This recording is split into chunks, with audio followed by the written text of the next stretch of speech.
It's Andrew Booth Day here on the Locked On Vikings podcast. Let's get into them.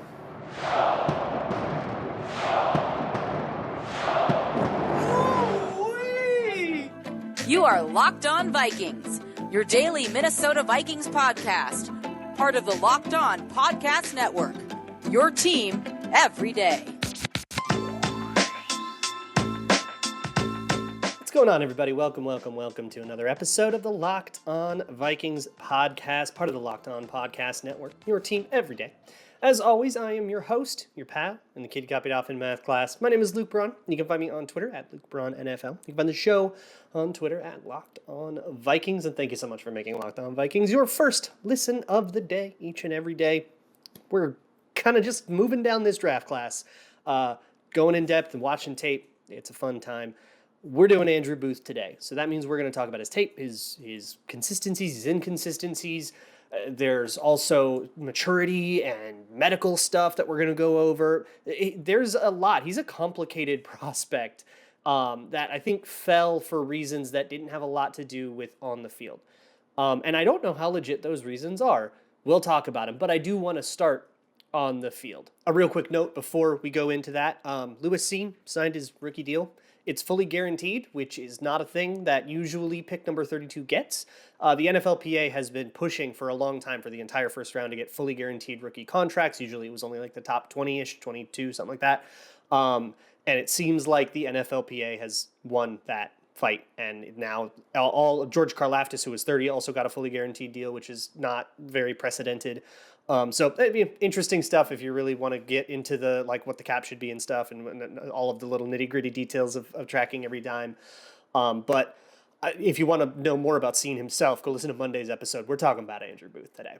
So here's what I want to start with. And it's Booth's footwork. So when I talked about him pre-draft, I had him as my fifth corner. I had him as a borderline first rounder, and I kind of wasn't sure if I had him in the first or the second. So getting him mid-second, great value to me. I'm happy with the pick.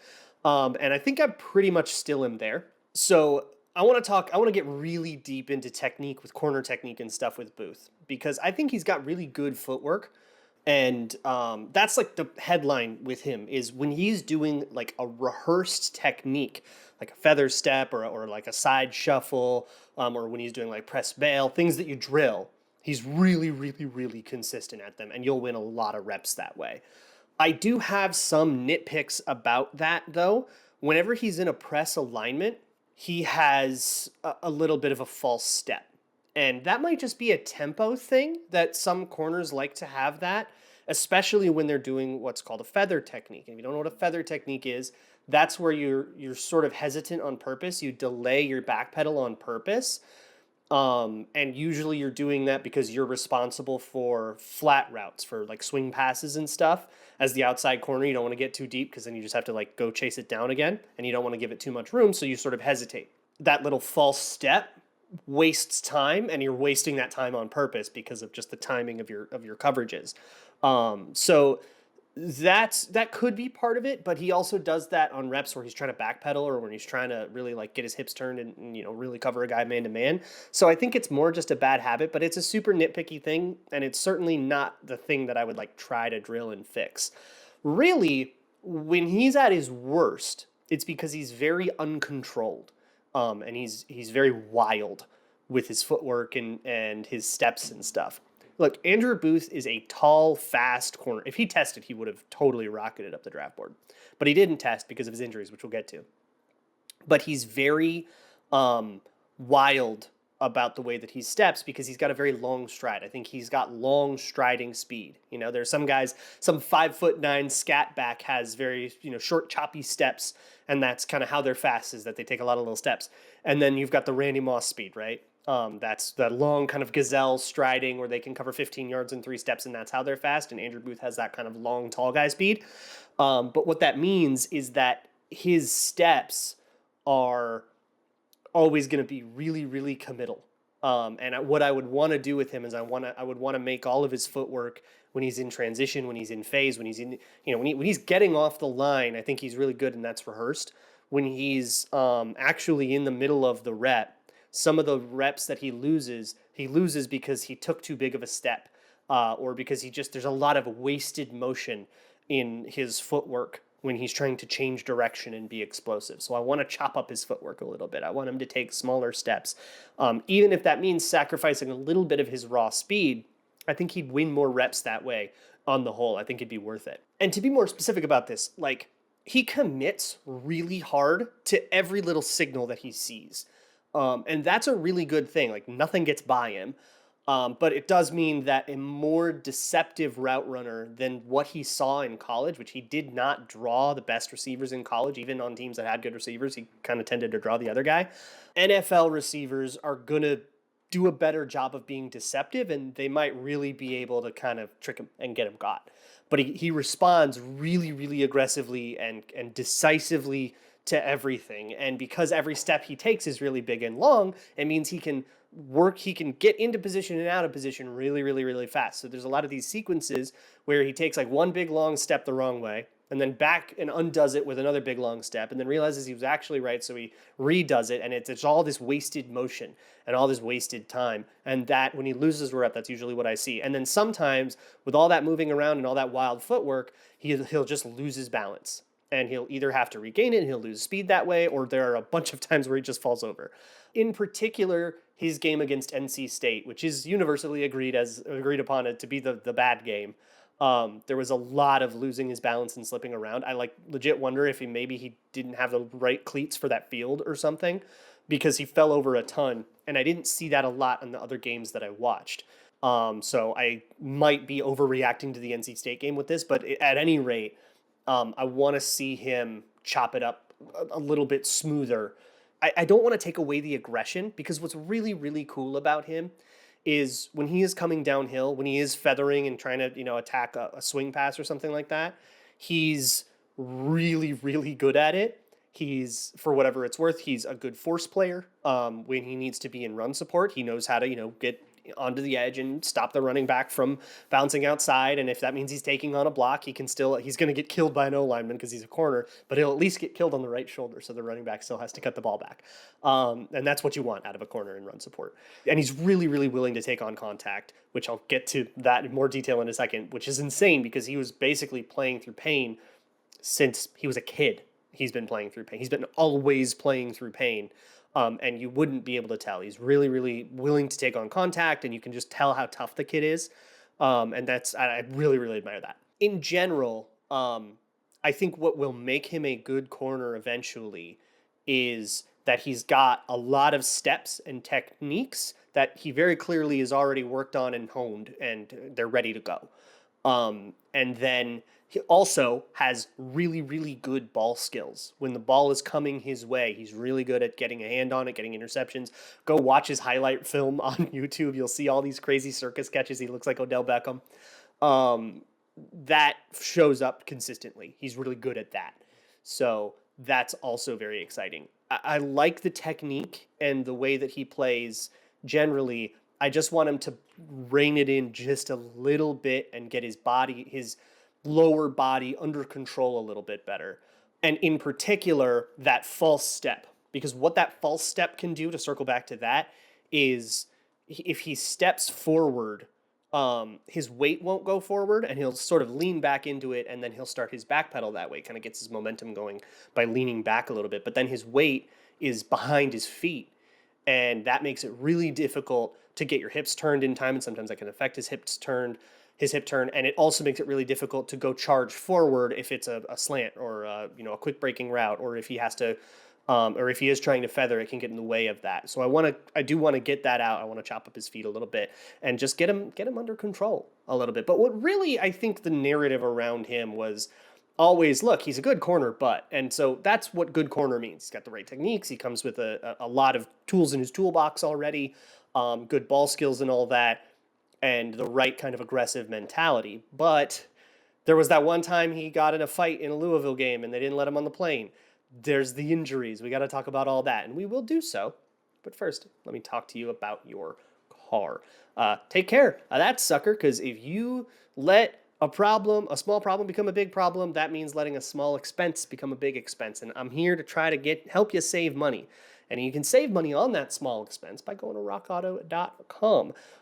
You can get, if you're like a total DIY gearhead type, You can get just about anything under the sun at rockauto.com. Just enter your car's make, year, and model, and you can browse their catalog for all sorts of brands and stuff. They'll sort out for you like what's compatible with your car, and you'll be good to go. You can also get like just everyday supplies like motor oil or stuff that you should just have in your car, like a tire kit or jumper cables, whatever it is that you buy at rockauto.com. Make sure you let them know in the How You Heard About Us section that Locked On sent you, because if you don't, the rabbits will refuse to show up to their Hague trial. Rock Auto, amazing selection, reliably low prices, all the parts your car will ever need. Thanks so much for making Locked On Vikings your first listen of the day every single day. Let me talk about Andrew Booth's injury history, which is probably the key reason that he fell. He is a better cornerback than the kind of cornerback you would expect to get at pick 42. The injury history is the problem.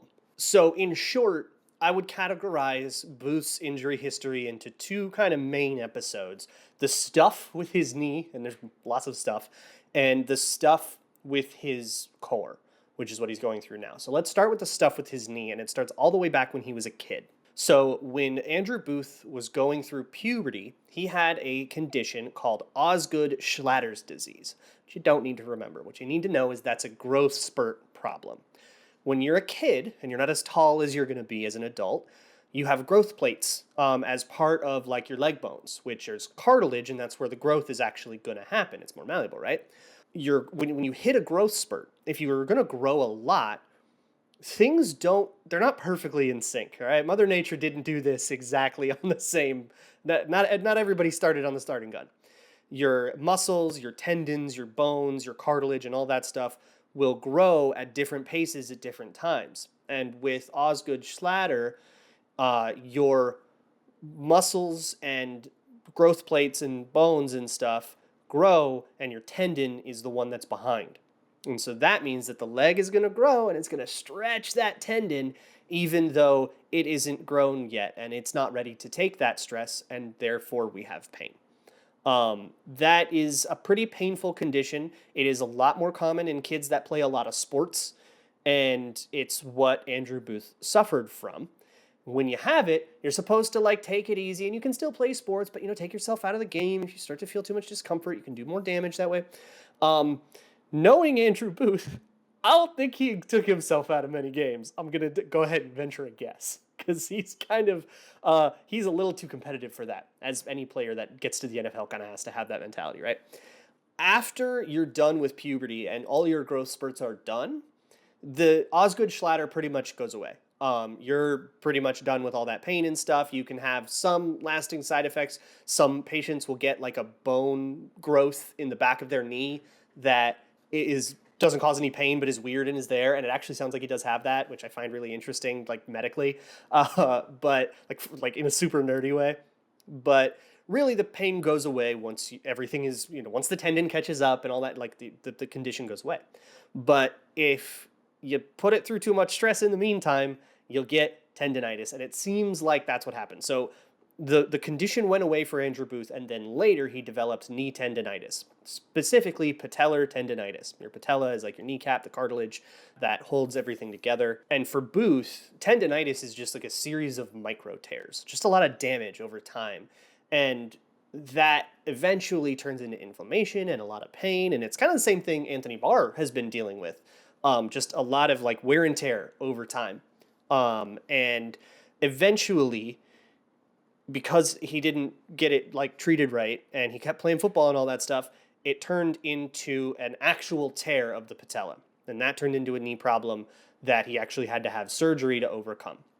So with all those problems, the timeline's really important here, because with patellar issues in particular, the year or two after, you will usually patients experience some sort of decline in performance. They'll get a little slower. Their leg won't work quite as well in the year or two after. With Booth, he had this procedure after the 2019 season. So it's been that year or two. And he had a really good 2021 season. So I think whatever performance effect that this injury has, is supposedly behind him. Now, once you've had knee surgery, you're just going to be that much more susceptible to more knee problems once things have been surgically repaired and all that stuff. Scar tissue doesn't grow in the same way as muscle tissue. Like, it's not aligned as well as like muscle fibers are. So it's just going to be a little harder. That was incredibly painful. He said once in a game in 2019 that he didn't feel like his knee was ever over like 80%, and he claims to be a lot healthier now, and he still was playing through that pain and playing at a high level. So it's like pretty easy to not worry about it. You just have to worry about it re-aggravating or something else happening. So then that takes us to the core issue. So when he was training for the combine this February, he started experiencing pain in his quad, like a quad strain. And that sort of slowed him down, but he was just going to kind of compete through it. And then he had to have core surgery for a sports hernia. It is not impossible that that's the same injury and the hernia just presents as pain in your quad. All those muscles in your core and your groin and your leg and all that stuff, like upper leg, all of those muscles are connected. And so a tear in one place can kind of show up as pain in another place. So it's possible, and it's possible that those are just two unrelated injuries, but the quad strain was just like a minor thing that also happened that is going to be long gone by the time he actually has to play football. But he had to have hernia surgery. Nobody else has said this, but Dane Brugler does verify all that information with like inside the NFL sources. So either way, single or double hernia, that's surgery, and that is going to essentially push right up to, the recovery for that pushes right up to the start of camp. It's the same surgery that Christian Darrisaw had last year, but before you panic, Christian Darrisaw did not recover from his core surgery, groin surgery, on the normal timeline. Something went wrong with his recovery. We're not really sure what it is, but they had to have an additional cleanup surgery. So he had to miss up to 6 weeks of the season, and that was kind of why the start of his rookie season was delayed. That doesn't happen to everybody. That was like a specific thing to Christian Darrisaw. So unless it's the same thing, unless Andrew Booth is exactly as unlucky, he should be ready to go by the start of camp. The estimate is like maybe he'd be ready for mandatory minicamp, but I wouldn't expect him on the field for OTAs, which are starting up really quick. He probably will still be rehabbing there then, and we probably won't see him on the field till the summer. Those sorts of core issues, once you get them repaired surgically, as long as the recovery is on the right timeline, once you've recovered, it's pretty much behind you. Those do not have a very high rate of re-injury. So basically, he just has had some surgeries on his knee, and that's the extent of the medical issues. But it's such a long list of stuff that it's going to drop him, and it's, you go, is he injury prone and all that stuff? Is his knee actually okay? But it seems like it had a lot more to do with the way that he hit puberty, years ago, and the way that kind of aggravated over time with the procedures that he had. None of them are like the back injuries that Zadarius Smith and Danielle Hunter have, where they can sort of re-aggravate at any time. They're all theoretically behind him now, and it's just a matter of, can he not sustain further injuries with his frame and his play style, which is very, very, very physical. And that physicality is the next thing that I want to talk to you about. And it kind of goes hand in hand with his mentality, and some people would say his maturity. I don't necessarily agree. But first things first, let me talk to you about a good old Gramble. Did you know that there's been a lot of action on betting the Vikings to win the NFC Championship, which is they're plus 1,800. The odds are not high, but apparently a lot of people like those odds, which I go for it, I guess. If you want to go for it, go to betonline.net. I will not be joining you. I think I emotional hedged. I bet on the Packers to do it. Sorry, everybody. I just couldn't. That's 6-1. If the Packers do go to the Super Bowl, the 6-1 will help the medicine go down a little bit, all right? If you want to bet on anything, you can also bet on hockey playoffs. The Wild are hanging on by the skin of their teeth right now. So, if you want to go gamble on that game, or if you want to gamble on basketball, men's playoff going on, women's season just kicked off, you can bet on whatever there. You can even play your favorite Vegas casino games. Head on over to betonline.net. Get yourself a gambling. BetOnline, where the game starts. So with Andrew Booth, the last thing I want to talk to you about is probably my favorite thing about him. And it's definitely going to make me overrate him, and I think I'm just okay with that, because I love this more than it is a good thing. Like, it's a fine thing, but I love how physical he is. It is awesome when he has to defeat a block on a bubble screen or something. He'll just blow up the receiver. And he blows up the receiver across from him a lot, including times where he absolutely does not have to. There are a lot of instances on his tape where he's on the other side of the play, the ball gets thrown to the other side, or it's a run play or something, and either there's no way a ref's looking at you because you're so far away from the play, or it's a run play and it's fair game. He'll just blow up the receiver. He just wants to hit you. And I think you'd have to ask Booth himself about this, but if I had to guess, I would think this is a purposeful mind game. I think this is I want to beat you up and make you feel beat up. And when you're a corner, you're going to go up against the same guy a lot, especially in college. A lot of colleges chose matchups. And I think the other Clemson corner was struggling or something. They had something else going on that defense where they would often take their best receivers and match them up away from Andrew Booth. So Booth would get the same guy all day, and it would be a guy who knew he was way better than. And he just wanted to beat that guy up. The Wake Forest game that he played, which I think is his magnum opus, it's definitely like my favorite tape of his. He was in this dude's head. It was horrible. Like, he was blowing this guy up all the time. He was just, sometimes it's just a little love tap, just a little shove after the play. It's just enough not to draw a flag, but enough to make the guy a little mad and get in his head a little bit. It's very like Big Brother, like push your little brother and then be like, dude, stop, when your parents turn around. And it's very instigator like, and I love it. I love that little stinker mentality. It's very like Chauncey Gardner-Johnson is so good at this with the Saints. He has drawn so many 15-yard flags by getting the other guy so pissed off he loses his cool. And that physical style also works out, on plays where he has to be physical. He'll take on a block, and he'll take on a wide receiver and blow him up. And there are a lot of times when the guy that was supposed to block Andrew Booth ended up on the ground, and that's pretty cool. And I love to see it. Here's the thing. That physical style doesn't work when you're 15 yards down the field. That is now illegal contact. And there's a lot of instances on his tape of him absolutely committing illegal contact, and the ref just didn't see it, so he didn't get the flag. I don't actually know how penalized he actually was, but that's something that you got to tell him to relax on. Otherwise, he will get automatic first down flags for illegal contact down the field on pass plays. But what's really cool is you can really tell when it's getting into that receiver's head. And when they're starting to break down and they're starting to get a little sloppy and they're starting to maybe get a little bit tilted. My favorite was in that Wake Forest game. He was super in this wide receiver's head.